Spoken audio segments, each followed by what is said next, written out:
सदर मुमलिकत डॉक्टर आरिफ अलवी और army chief general Kumar Javed Bajwa के दरमियान टेलीफोनिक बातचीत हुई। फौजी अफसरान और जवानों की शहादत पर गहरे रंज व गम का इजहार किया।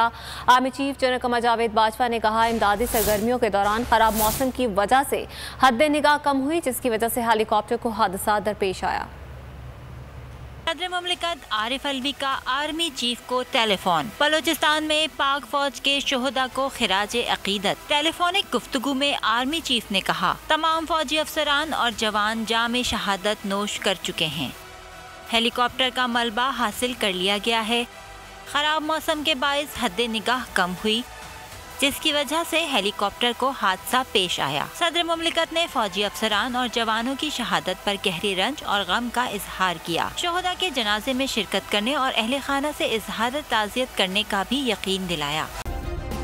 सब्सक्राइब करें और बेल दबाएं ताकि कोई खबर रह न जाए।